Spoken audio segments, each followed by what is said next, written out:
Hola Calvario, que Dios le bendiga a todos. Bueno, como ustedes pueden imaginar, esta semana ha sido una semana ocupadísimo mientras estamos tratando de salir de este local. Y bueno, no he tenido tiempo para en verdad terminar mi estudio como yo desearía. Porque los próximos versos que vamos a mirar, Romanos 8, versos 29 y 30, son tan esenciales de entender mientras hablamos de verdades como el previo conocimiento del Señor y la predestinación, que quería asegurar que estaba dando una buena y clara explicación. Por eso vamos a esperar una semana más y lo que vamos a hacer es vamos a una vez más estudiar la promesa del verso 28, donde Dios dice que Él hará que todas las cosas cooperan para bien para aquellos que aman a Dios y son llamados conforme a su propósito. Y vamos a mirar un sermón que prediqué unos años atrás de la vida de José y cómo vemos esta verdad siendo cumplida en su vida. Que Dios le bendiga. En los días previos a la guerra con Alemania, el gobierno británico encargó una serie de carteles. La idea era poner en papel consignas motivadores y distribuirlos por todo el país para así inspirar y animar el público en los días difíciles venideros. Se usaron letras mayúsculas con una tipografía llamativa en esos carteles y un formato sencillo de 2 colores. La única ilustración era la corona del rey Jorge VI. El primer cartel que se distribuyó en septiembre de 1939 leía así: tu valor, tu alegría, tu determinación nos dará la victoria. Poco después se produjo un segundo cartel que decía así: la libertad está en peligro, defiéndalo con todas tus fuerzas. Y estos 2 carteles aparecieron por toda Gran Bretaña, en las estaciones de ferrocarril, en los bares, en las tiendas y restaurantes. Estaban por todas partes. Pero también se creó un tercer cartel, pero nunca se llegó a utilizarse. De estos se imprimieron 2.5 millones de copias, pero nunca se conocieron hasta 60 años después. Un dueño de una librería al noreste de Inglaterra compró una caja de libros viejos y en medio de esos libros viejos encontró un cartel que decía así: mantén la calma y sigue adelante. Este cartel tenía la misma corona y estilo que los 2 primeros. Sin embargo, nunca se hizo público, sino que se mantuvo en reserva por la posibilidad de una crisis extrema como una invasión alemana. El librero lo enmarcó y lo colgó en la pared de su biblioteca. Pero llegó a ser tan popular que la librería empezó a reproducir imágenes idénticas del diseño original. Lo pusieron en tazas para café, en tarjetas postales y en pósteres. Todo el mundo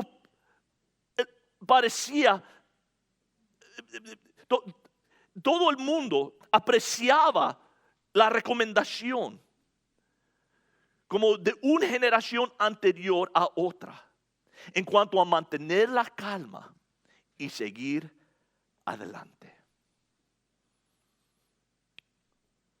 De todos los héroes de la Biblia, el más indicado de tener una copia de este póster en su casa sería José.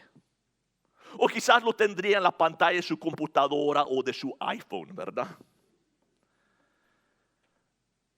Fue vendido a la edad de 17 años por sus hermanos a un montón de comerciantes midianitas. Fue llevado de su familia a una tierra desconocida hasta Egipto, donde fue él vendido como un esclavo común a un hombre llamado Potifar. Pero bajo esas circunstancias José hizo lo mejor que él pudo, honrando a Dios, trabajando duro. Empezó a él escalar en importancia en la casa de Potifar, cuando de repente la esposa de Potifar trató de seducirlo. Otra vez José hizo lo que era correcto. Él huyó, pero fue acusado de intento de violarla.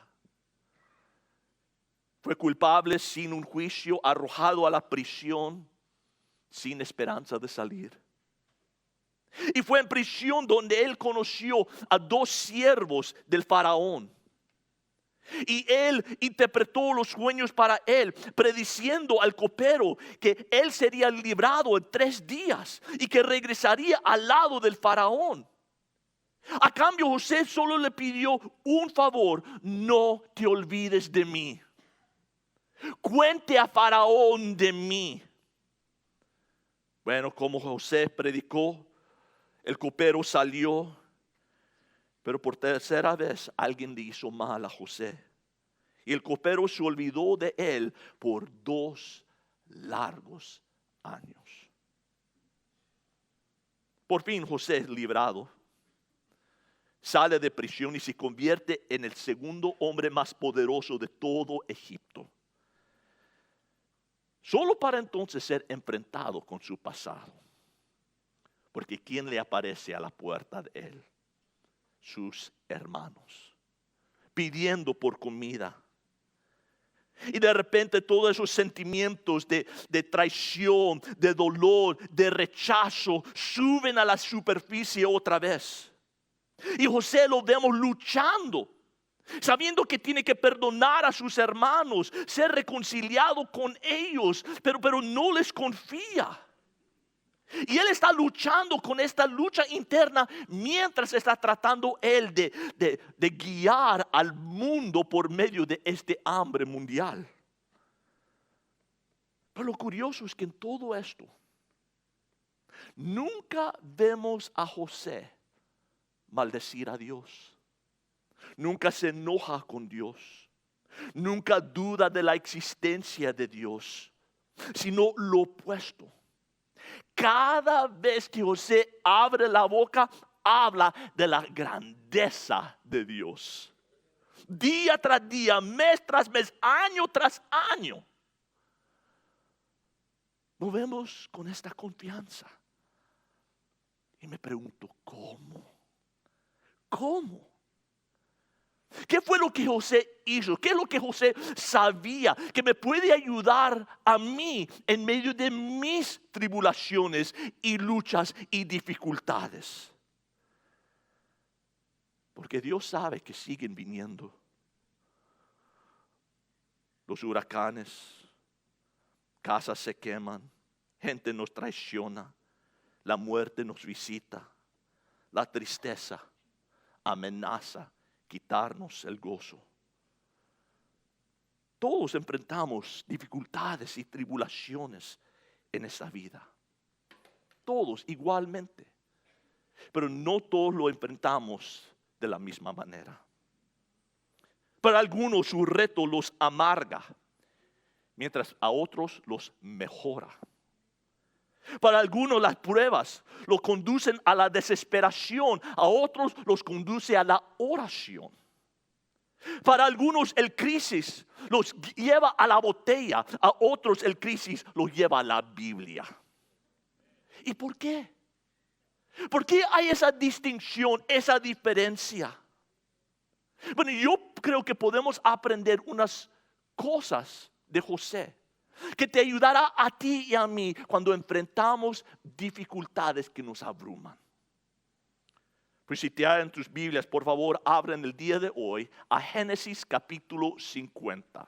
Yo sé, dejamos en el capítulo 48, pero no hay nada muy emocionante que ocurre entre allí. Yo lo puedo resumir en unas 2 oraciones, ¿ok? Pues no se perdieron de mucho. El hambre sigue. Toda la familia está en Egipto viviendo. Pero entonces el patriarca Jacob se enferma y muere. La familia toma su cuerpo, regresan a Canaán para enterrarlo. Cuando vuelven otra vez a Egipto, los hermanos se empiezan a preocupar diciendo, ya que papi no está aquí, quizás ahora José se va a vengar de nosotros. ¿Ok? Y ahí es donde nosotros empezamos en el verso 15 de Génesis 50.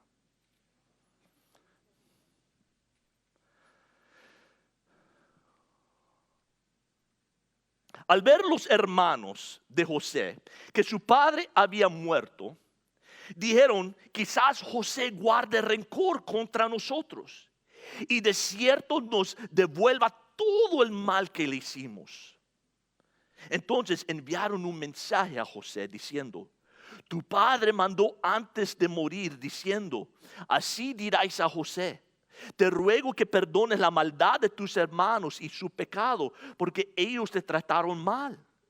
Y ahora te rogamos que perdones la maldad de los siervos del Dios de tu padre.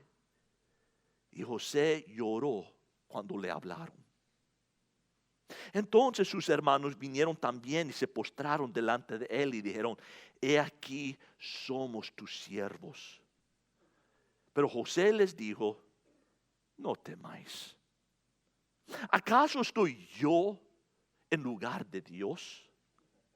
Vosotros pensasteis hacerme mal, pero Dios lo tornó en bien, para que sucediera como vemos hoy y se preservara la vida de mucha gente. Ahora pues, no temáis. Yo proveeré por vosotros y por vuestros hijos. Y los consoló y les habló cariñosamente. ¿Cómo es que José pudo reaccionar de esta manera? ¿Cómo fue que José pudo impedir ser conducido al resentimiento y la amargura y la desesperación? Bueno, hay algunos 2 puntos que quiero que ustedes escriban, que consideren, que mediten en ello esta semana. Primeramente, quiero que nosotros consideremos la perspectiva de José. Su perspectiva, que Dios está en esto. Miramos la perspectiva. Otra vez, verso 20, él dice, vosotros pensasteis hacerme mal. ¿Qué? Pero Dios. Subrayen eso. Pero Dios. Ustedes tenían sus planes, pero Dios. Dios está en eso.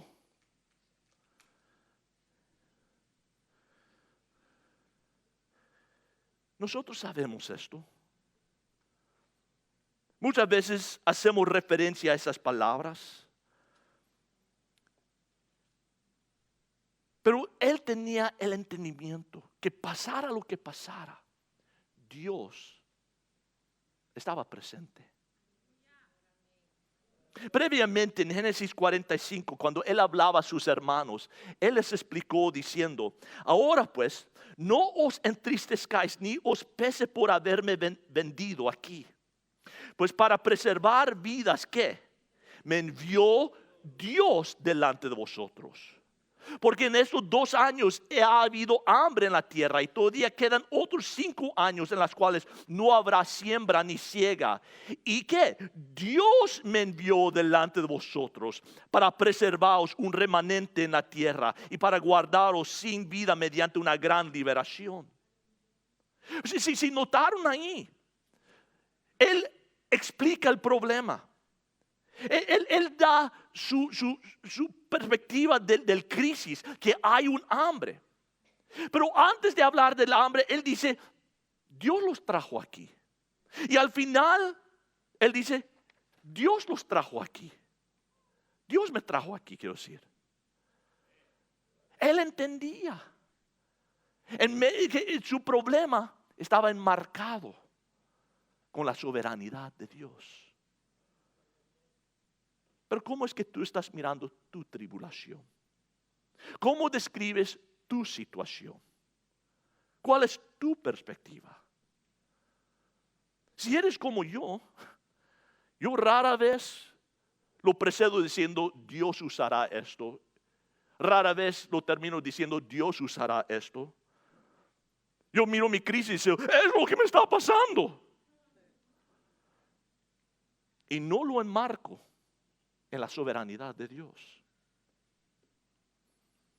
Sino que yo equivocadamente asumo que la presencia de una crisis significa la ausencia de Cristo. Pero José no hizo ese error. Él entendía que pase lo que pase, si es pena o placer, Dios puede usar todo. Vosotros pensáis hacerme mal, pero Dios. Hace poco leí el testimonio de un padre que estaba compartiendo la historia de su hijo de 14 años. Cuando el chico tenía 7 años de edad, estaba jugando con sus primos. Uno de ellos accidentalmente lo golpeó en el estómago. Un fuerte dolor lo condujo a hacer una visita de hospital. Ahí un doctor atento le prescribieron una serie de exámenes. Y eso llevaron a un cirujano de descubrir que el muchacho tenía un tumor en su vaso. Después de cirugía de emergencia, meses de quimioterapia y casi 1 año de oración intenso, el cáncer fue eliminado. Ahora, el hijo de este hombre forma parte del equipo de fútbol del colegio donde él estudia. Y la clínica del cáncer es un recuerdo distante. Pero en resumen, Dios usó una patada en el estómago para salvar la vida de un muchacho. ¿Crees que Dios puede usar una patada en el estómago para el bien? Luego está la historia de Isabel. Ella pasó los primeros 3 años y medio de su vida en un orfanatorio en Nicaragua. Su madre ni padre, ni esperanza de uno o de los dos. Y como ocurre con los huérfanos, las posibilidades de adopción disminuyen a medida que pasa el tiempo. Y cada mes que transcurría, hacía las posibilidades que Isabel fuera puesta en una familia menos y menos. Pero entonces un día aplastó un dedo en una puerta. Andaba persiguiendo a otros niños al patio de juegos ahí en el orfanatorio, cuando la puerta de malla atrapó su dedito. El dolor subió por el brazo y ella gritó y resonó en toda la casa. Pregunta: ¿por qué Dios permitió que eso sucediera? ¿Por qué un Dios benevolente, omnipotente, habría de permitir que una niña inocente, con tanta desgracia encima, experimentara dolor adicional? Bueno, pudiera ser para llamar la atención de Ryan Schnacke, un voluntario americano que estaba sentado cerca de ella. Él y su esposa Cristina habían estado tratando por meses de adoptar un niño, pero sin resultado. El momento que Isabel gritó, no había nadie más para auxiliarla.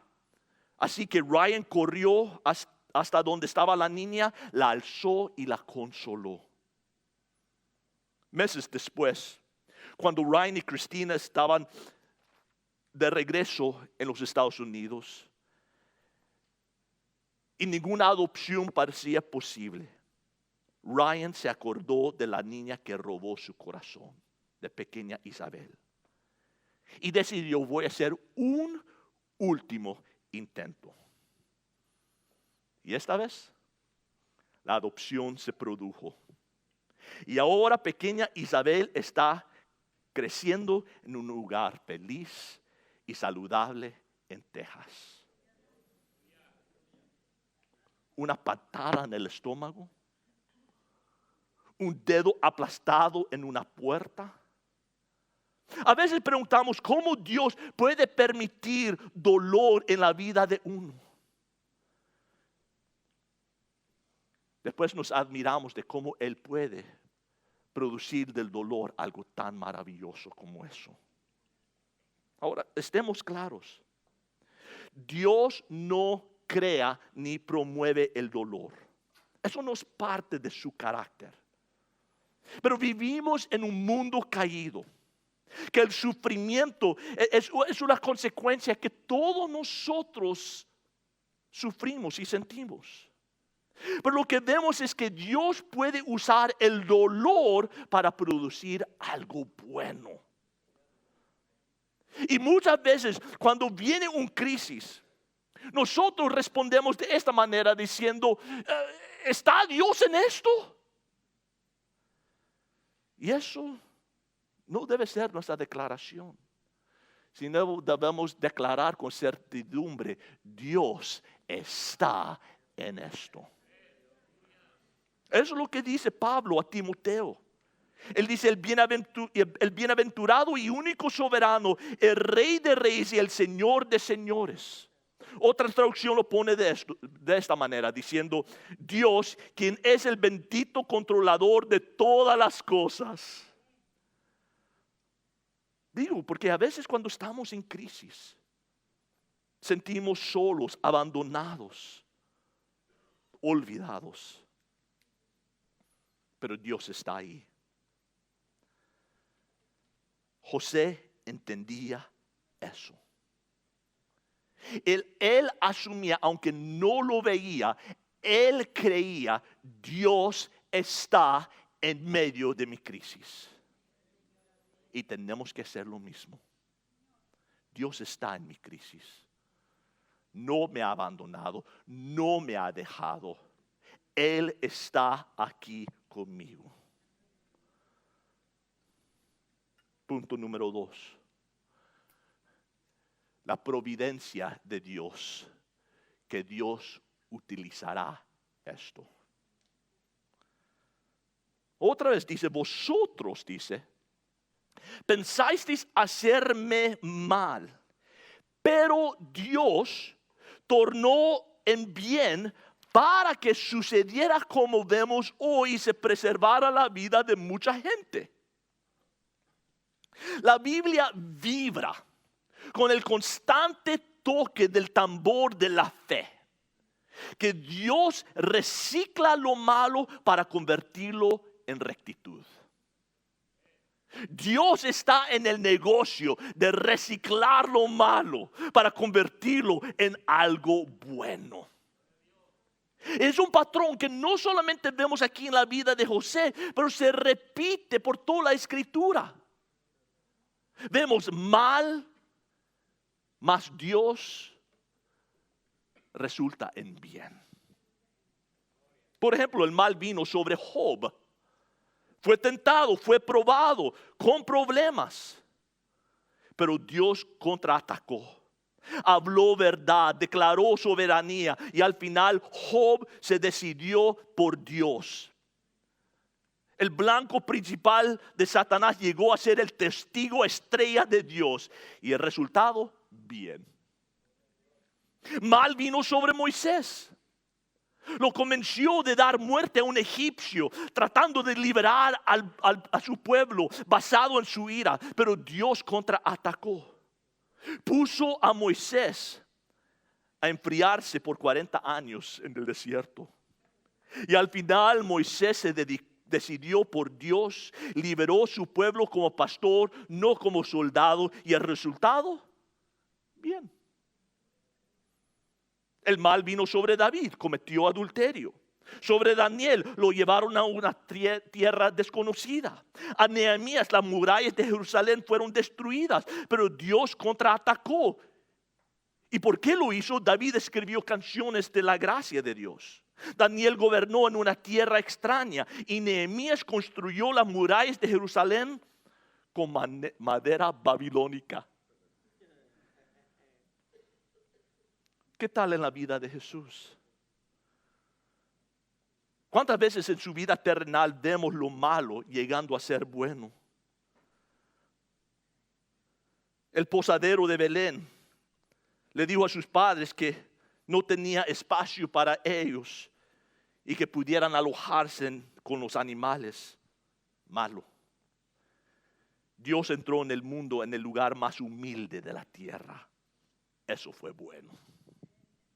En la fiesta de bodas no había vino. Malo. Pero los invitados presenciaron el primer milagro de Jesús. Bueno. La tormenta barrió con la fe de los discípulos. Malo. Pero ver a Jesús caminando sobre el agua lo transformó en adoradores.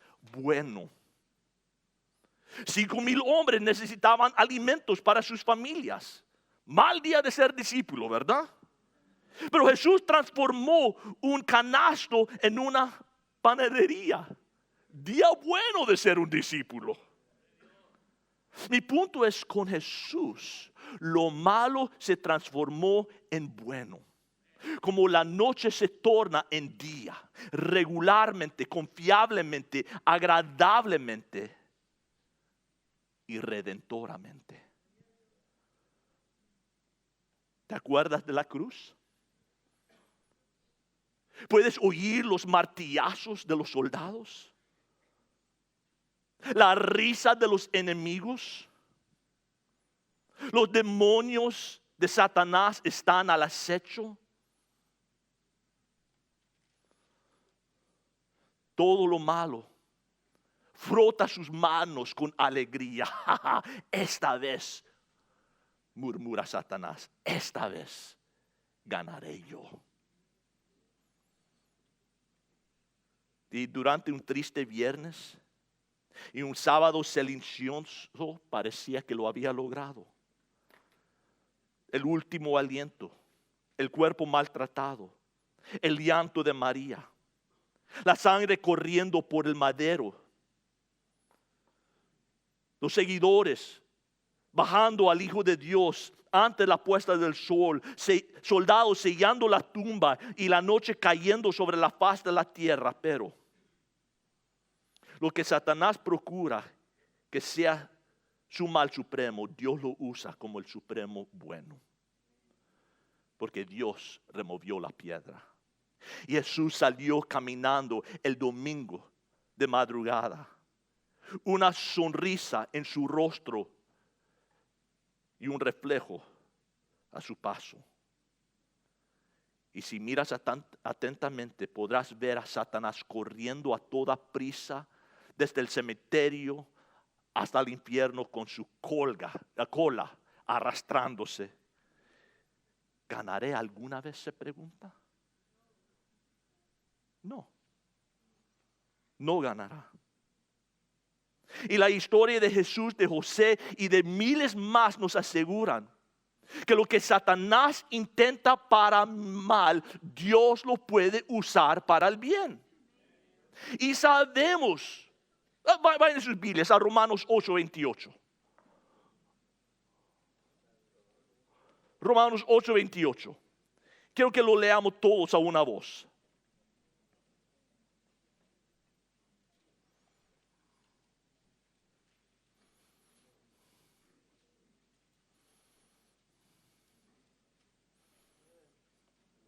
Romanos 8:28. ¿Listos? Ok, todos juntos, a una sola voz. Dice, y sabemos que para los que aman a Dios, todas las cosas cooperan para bien. Esto es para los que son llamados conforme a su propósito. Otra vez. Y sabemos que para los que aman a Dios, todas las cosas cooperan para bien.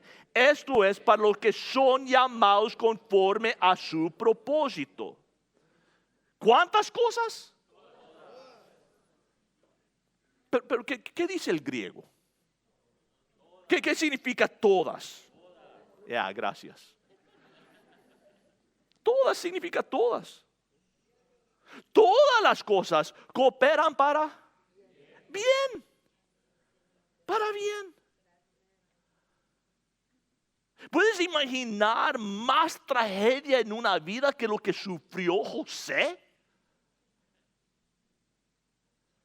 Pero Dios lo usó para que cooperara para bien.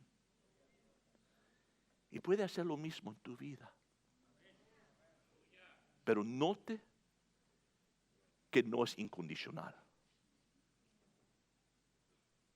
Dice aquí, sabemos que para los que aman a Dios. Eso no es un término genérico, dice, no todo el que es cristiano. No. Es cierto que como cristianos debemos amar a Dios, pero ¿siempre lo estamos amando como debemos? Yo admito que no. A veces me enredo amando cosas de este mundo más que amo a Dios.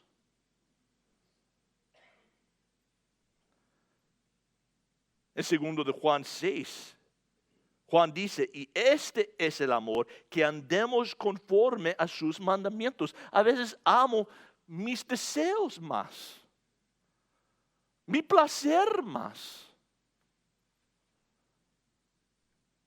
Dice, nosotros tenemos que, todo aquel que ama a Dios, que está poniendo Dios primero, diciendo, voy a amarte con todo mi corazón, con toda mi alma, con todo mi ser, te voy a amar. Segundo dice, para aquellos que son llamados conforme a su propósito. Aquellos que están diciendo, Señor, haz tu propósito en mí, haz tu voluntad en mí. Mi vida existe para ti. Haz lo que quieras. Yo quiero cumplir tu voluntad en esta crisis, en este problema, en esta situación fea. Yo te quiero agradar y quiero cumplir tu propósito. Y lo dice que andan con esa actitud diciendo, Señor, yo te amo, no me voy a enojar contigo, no te voy a dar la espalda, no voy a resentirme y porque me estoy sufriendo. No, te voy a amar con todo mi ser y voy a buscar hacer tu voluntad y agradarte y que tu voluntad sea cumplida en mí. Dice, entonces todas las cosas cooperarán para el bien. Y la vida de Jesús, de José y de miles otros nos afirma que lo que Satanás tiene intenciones para el mal, que Dios lo puede usar para el bien. Christina Kane sabe que esta promesa es cierta. Esta mujer australiana es una persona increíble, midiendo 1,50 m,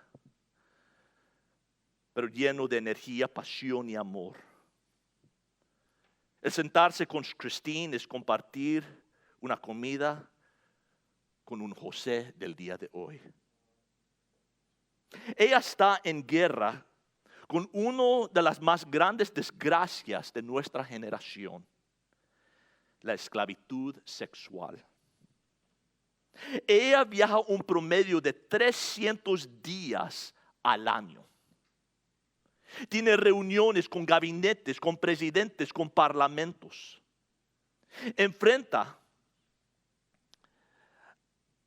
a aquellos que están en el crimen organizado. Y con Dios como su ayudador, espera ella ver la esclavitud sexual ponerse de rodillas. Bastante impresionante para una chica cuyo mundo se había vuelto al revés no hace mucho. A la edad de 30 años, tropezó con una sorprendente noticia de que ella era adoptada. La pareja que le había adoptado nunca quiso que ella lo supiera. Cuando Christine llegó a saber la verdad, empezó a buscar quiénes eran sus padres biológicos. Los registros oficiales de su nacimiento le decían que solamente que su madre era una griega de nombre Patagoita. El espacio reservado al nombre del padre tenía la palabra desconocido escrito en él. Y Christine recuerda, pensé en esta palabra tratando de entender cómo alguien tan importante para mí pudo reducirse a simplemente esas letras. 11 letras. Una palabra. Y esa sola palabra parecía insuficiente. Pero hay más. En la línea del lado marcado nombre del hijo, habían 2 palabras que la dejaron sin aliento. Decía, sin nombre. Un padre desconocido, ella sin nombre. Según el documento de Christine Kane, ella era simplemente esto, el número de nacimiento 2508 del año 1966.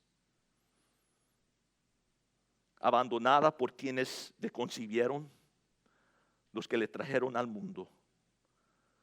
¿Podría haber algo peor que eso? Sí. Ser abusada sexualmente por los miembros de su familia adoptiva. Una vez tras otra se aprovecharon de ella. Transformaron su niñez en una historia de horror. Un encuentro tras otro. 12 años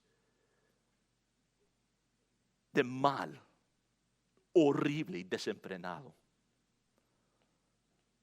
Pero lo que procuraron para que fuera malo, Dios lo usó para el bien. Christine decidió poner atención no solo a las heridas de su pasado, sino a las promesas de su Padre Celestial. Y ella se aferró a Isaías 49:1 que dice, el Señor me llamó antes de que yo naciera, en el vientre de mi madre pronunció mi nombre. Y Christine tomó la misma decisión que José, creer en Dios que le amaba a ella. Bueno, años más tarde, cuando ella escuchó de las condiciones en que vivían muchas jovencitas atrapadas en el comercio sexual, no dudó lo que ella tenía que hacer.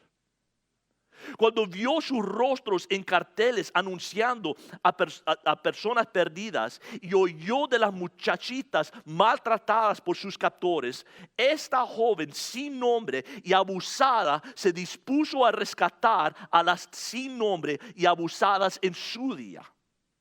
Satanás intentó destruir su firme resolución de ayudar a otros. Pero su misión A21 tiene oficinas alrededor de todo el mundo y combaten el tráfico humano a través de programas de prevención en escuelas y orfanatos, representando a víctimas como defensores legales y dándoles refugios en casas seguras para posteriormente ponerlas en hogares de transición. Y mientras digo esas palabras, hay cientos de jovencitas que han sido ayudadas y liberadas.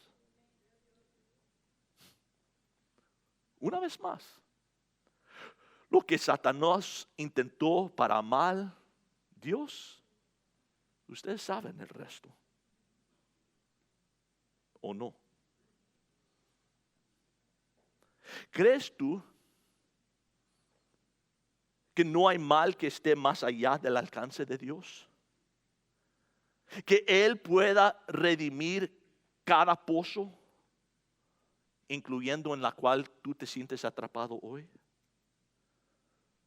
Déjame preguntarte, ¿qué crees que habría pasado si José hubiese dejado de creer en Dios?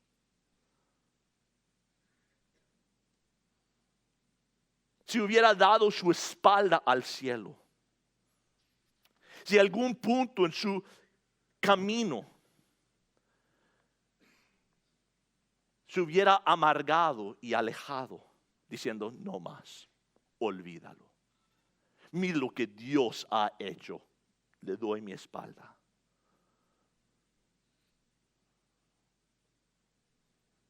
Nosotros también podemos renunciar a Dios.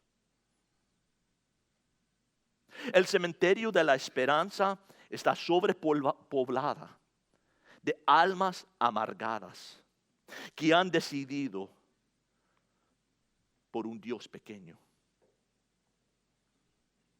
No te cuentes entre ellos.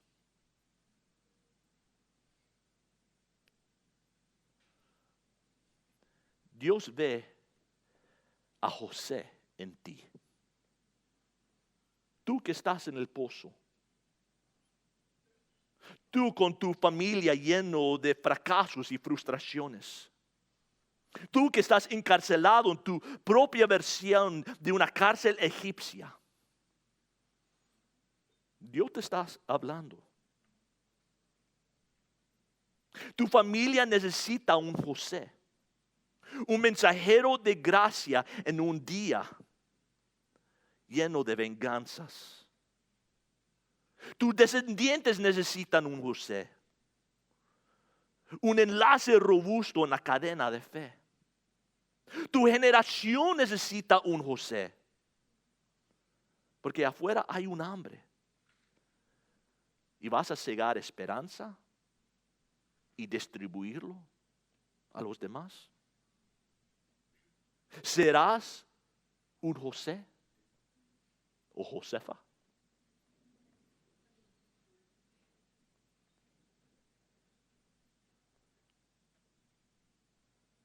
O dirás, lo malo que ha sucedido en mi vida, lo voy a culpar en Dios. Me voy a amargar, me voy a resentir, voy a sacudir mi puño a Él. O vas a decir, no, Dios lo va a tornar en bien. De alguna forma, de algún modo, no sé exactamente, pero confío que Él lo hará. Y lo hará. Lo hará. Porque ese es su trabajo.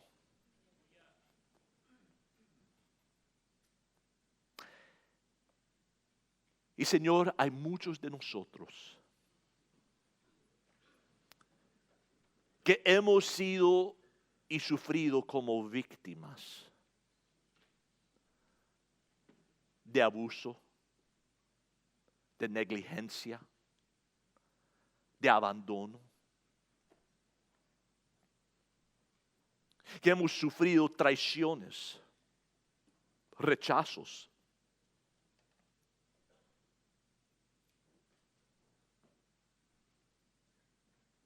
De no ser amados. Y en un mundo, en una cultura, en una sociedad donde todos quieren jugar la víctima,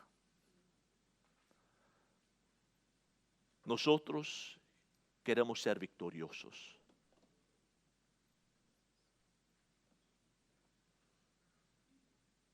Y decir lo que ha pasado en mi vida. Yo sé que Dios lo usará para el bien. De alguna forma, de alguna manera.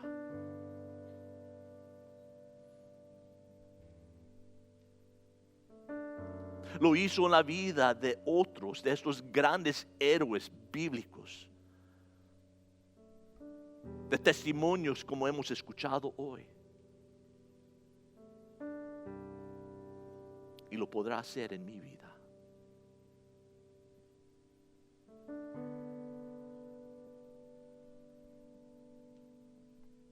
Y en eso confío.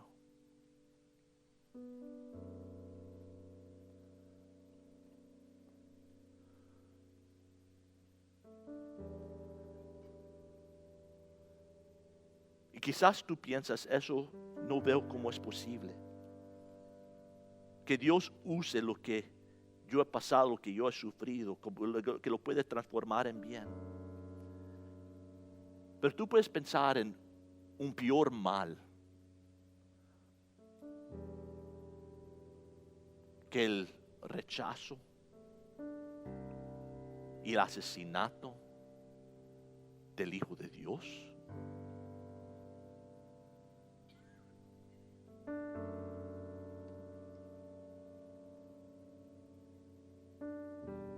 Puede haber un crimen peor que esa. Pero aún eso Dios lo usó para el bien. Para abrir las puertas de salvación a todos nosotros. Lo que Satanás, su intención era destruir. Dios lo tomó y lo transformó para que fuera el medio de nuestra salvación. Y Él puede hacer lo mismo en tu vida. Él puede hacer que todas las cosas cooperan para bien. Pero los requisitos es que amemos a Dios,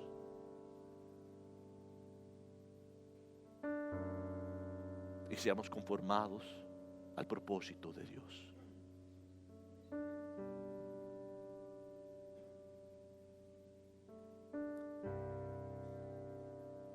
Pero Cristo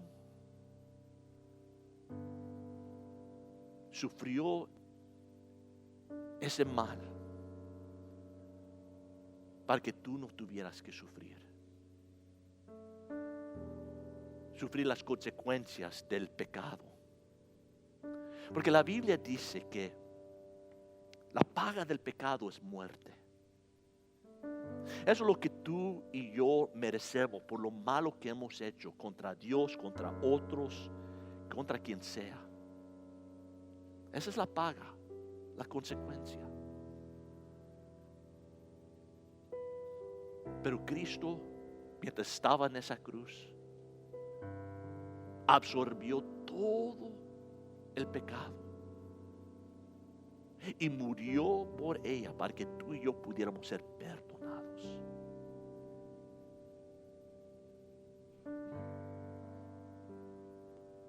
Y ahora dice, solamente creyendo en Él, solo por creer en Él, nosotros podemos ser perdonados y salvados y recibir vida eterna. Eso es lo que hizo con lo malo que Satanás quería hacer. Lo transformó en una avenida para mí y para tu salvación.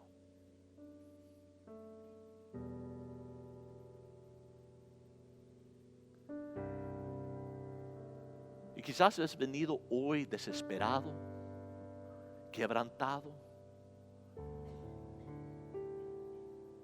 Situaciones que han pasado en tu vida, situaciones que estás sufriendo en este momento, buscando por alguna esperanza, de alguna respuesta, algún consuelo.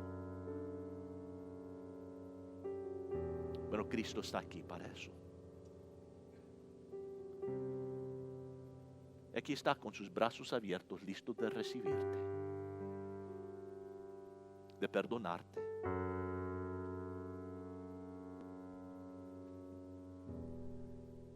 Y de transformar tu dolor para su gloria. Lo único que tienes que hacer es confiar en Él. ¿Qué quiero decir con eso? Es entender primeramente que tú eres pecador en necesidad de perdón de un Salvador. Segundo, de creer lo que Jesús hizo en esa cruz es suficiente para perdonarte. Su muerte en la cruz lo sufrió para ti, para que tú no tuvieras que morir, pero que pudieras tener vida eterna. Y tercero, de recibirlo como tu Salvador. Sencillo así. Y si quieres hacer eso, no es algo difícil. Solamente hay que creer en Él. Pues yo voy a orar una oración y voy a invitar que usted puede orar esta oración conmigo. No tiene que ser en voz alta, puede ser, es solamente entre tú y Dios. Pero ora con un corazón sincero, diga: Dios, yo reconozco mi necesidad por ti. Yo confieso que soy un pecador en necesidad de un Salvador. Entiendo que moriste en la cruz por mí. Sufriste por mis pecados. Pagaste la pena que yo merecía pagar.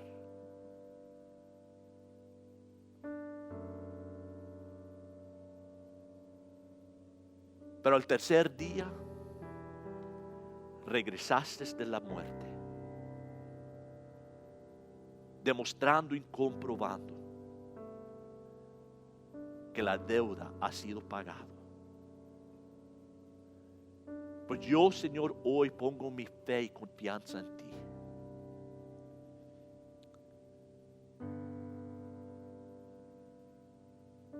Y pido que tú seas mi Salvador. Perdóname por lo malo que he hecho. Reina en mi corazón. Gracias, Señor. Gracias, Jesús, por perdonarme. Y ahora pido que uses mi vida. Tome todo lo malo y úsalo para tu gloria. Gracias, Señor. Y te doy gracias, Señor, por cualquier persona que haya orado esa oración. Yo pido, Señor Jesucristo, que pueden salir de este lugar entendiendo que son nuevas personas, que todo el pasado lo has lavado y borrado, y ahora tiene un nuevo comienzo, son nuevas criaturas. Gracias, Señor. Mientras todo ojo sigue cerrado, toda cabeza inclinada por un momentito más. Yo voy a pedir, si hay alguien aquí por primera vez oraron esa oración y pidieron que Jesús fuera su Salvador, ahí donde estás sentado, que solamente levantes la mano diciendo: yo oré contigo, pastor. Si hay alguien solo, nadie está viendo, solamente yo, pueden levantar la mano que yo te pueda ver.